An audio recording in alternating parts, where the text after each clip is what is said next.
할렐루야. 11월 3일 토요일 말씀의 실제 같이 나누겠습니다. 제목은 옳은 것을 선택하십시오. 내가 오늘 하늘과 땅을 불러 너희에게 증거를 삼노라. 내가 생명과 사망과 복과 저주를 내 앞에 두었은즉 너와 내 자손이 살기 위하여 생명을 택하고. 신명기 30장 19절 말씀입니다. 살다 보면 결정을 내려야 할 때가 있는데 하나님께로부터 온 것이 반드시 더 아름답고 매력적인 선택은 아닐 수 있습니다. 우리가 내린 선택들은 우리의 운명을 개척할 수도 망쳐놓을 수도 있을 만큼 아주 중요합니다. 모압에서 살며 나오미와 결혼해 두 아들 말론과 기련을 둔 엘리멜렉과 그 가족의 이야기를 예로 들어보겠습니다. 시간이 흘러 남편 엘리멜렉과 결혼한 두 아들이 죽었습니다. 그 후 나오미는 자신의 고향 베들레헴 유다로 돌아가기로 결심했고, 과부가 된 며느리인 룻과 오르바는 나오미를 따라가려고 했지만 나오미는 그것을 허락하지 않았습니다. 그것은 대단히 합당한 이유를 들며 그들 각자의 고향으로 돌아가라고 말했습니다. 룻기 1장 1절에서 16절을 읽어보십시오. 나오미의 말에 따라 오르바는 자신의 백성들에게 돌아가기로 선택했지만 룻은 마음을 바꾸지 않았습니다. 그녀는 오히려 나오미와 같이 가기를 고집했고 결국 나오미와 함께 베들레헴 유다로 갔습니다. 룻과 오르바는 모두 나오미와 같이 있고 싶어 했습니다. 그들은 진실로 그녀를 사랑했고 함께 지내기를 원했지만 여기서 내린 선택이 그들의 인생을 결정했습니다. 오르바가 나오미를 떠나 그녀의 백성들에게 돌아갔을 때 그녀의 인생과 운명은 그 순간부터 완전히 바뀌었습니다. 그렇다면 왜 룻은 오르바처럼 고향으로 돌아가 새로운 삶을 시작하는 것이 현명한 일이었음에도 오히려 나오미와 함께 지내는 것을 선택했을까요? 그것은 나오미에게 보아온 하나님을 경배하는 것과 믿음의 삶 때문이었습니다. 룻은 그런 삶에 매료되었고 그런 삶을 포기하고 싶지 않았습니다. 그녀의 선택은 훗날 엘리멜렉의 사촌인 보아스와 결혼함으로써 보상을 받았습니다.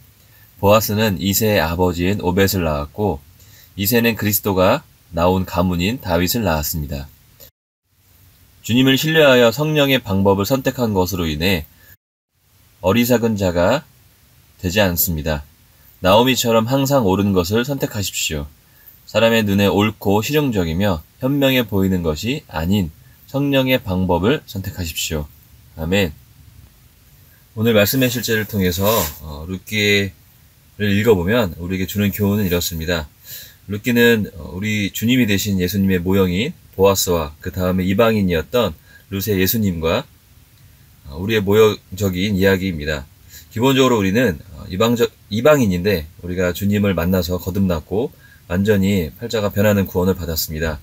그리고 그곳에서 보아스라는 사람은 룻에게 기업을 물려주고 자손의 후손을 낳은 이야기입니다.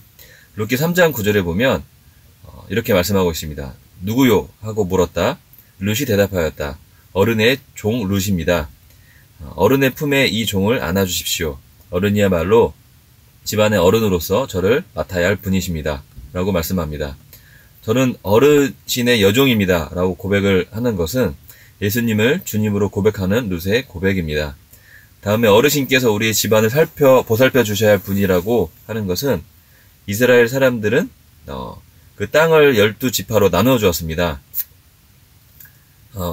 그 땅은 지파대로 영원히 유지가 되는 것인데 그런데 만약 어떤 사람이 빚을 지게 되면 그 땅을 다른 사람에게 파는데 완전히 다 파는 것이 아니라 경작권을 팔게 되는 것입니다. 만약에 어떤 사람이 빚을 지게 돼서 그것을 팔리고 또 자녀가 없으면 나오미처럼 이런 상태에서 자손을 유지하지도 못하고 자기들이 지분으로 받았던 땅조차도 빚으로 넘어가게 됩니다. 그렇게 되면 친족 중에 같은 지파 중에서 가장 가까운 사람이 그 땅을 사서 그 사람과 결혼해서 그 사람에게 자식도 낳게 해주고 또 땅도 되찾아주게 됩니다. 그래서 신명기 25장의 말씀에 기업을 물을 자라라고 되어 있습니다. 그렇기 때문에 구원자라는 것은 동족이어야 하고 동족임에도 또 능력이 있어야 하는 것입니다. 그런데 보아스라는 사람이 그 이름에 능력 있는 자라는 뜻이 있습니다. 그런데 보아스가 룻을 만나서 룻에 대한 좋은 얘기를 듣게 되었고 룻에게 기업을 물려줄 것에 대한 약속을 하게 됩니다. 이런 것들이 예수님에 대한 모형입니다. 그래서 동족이어야 하는 것은 예수님께서 인간을 위해서 죽으셔야 했기 때문에 하나님이셨지만 인간의 모습으로 오신 것입니다. 다음으로 그럴 만한 능력이 있어야 하는데 그 능력 있는 것이 바로 죄가 없어야 하는 것입니다.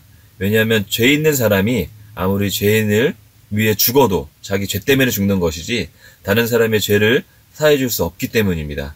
그래서 죄가 없어야 해서 죄 없는 주님이 오신 것입니다. 그리고 예수님은 기꺼이 자기 목숨을 내놓으셔서 우리를 구원하셨습니다.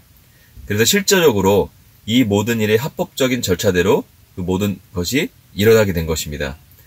룻기는 정말 아름다운 이야기지만 이 이야기는 우리에게 구원자 되시고 또 구주 되시고 또 친구가 되신 이야기의 본질이 되는 것입니다. 룻의 고백은 나는 어른의 여종입니다 라고 고백합니다. 그리고 당신이 바로 기업을 물을 자가 아닙니까? 라고 고백하는 것은 우리의 속량자이신 예수님을 뜻하는 것이고 마지막으로 이 몸을 옷자락으로 덮어주세요. 네?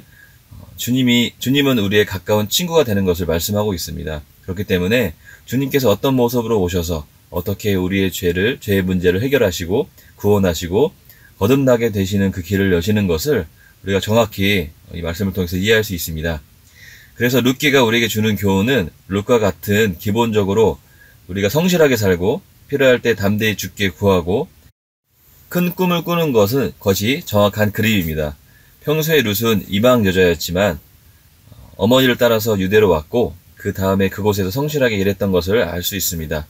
평소에 룻과 같이 성실하게 일하고 필요할 때 담대히 구하고 큰 꿈을 꾸는 것입니다.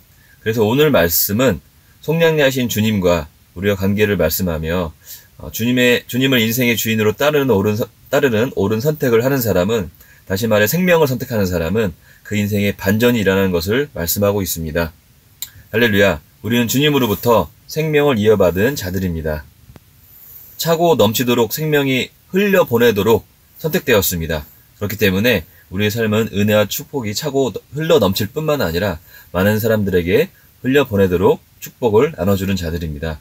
이것이 우리가 더욱 풍성히 받은 생명이며 생명 안에서 왕노릇하는 삶입니다. 언제나 주님을 선택하고 그분의 말씀을 선택하고 그분의 말씀을 따라 사는 삶은 결코 실패가 없는 보장된 삶일 것입니다. 주님을 찬양합니다. 기도하고 마치겠습니다. 그리스도는 내게 지혜가 되셨습니다. 그러므로 나는 지혜로우며 지혜로운 선택을 합니다. 그것은 말씀에 기초한 선택입니다. 나는 내 인생을 향한 하나님의 완전한 뜻과 목적 가운데 걷고 있기 때문에 내가 하는 모든 일에서 정밀하고 정확합니다. 내게는 그리스도가 계시고 나는 그리스도 안에 있습니다. 나는 그리스도와 함께한 공동 상속자입니다. 그분은 내가 필요로 하는 전부입니다. 하나님께 영광 돌립니다. 아멘.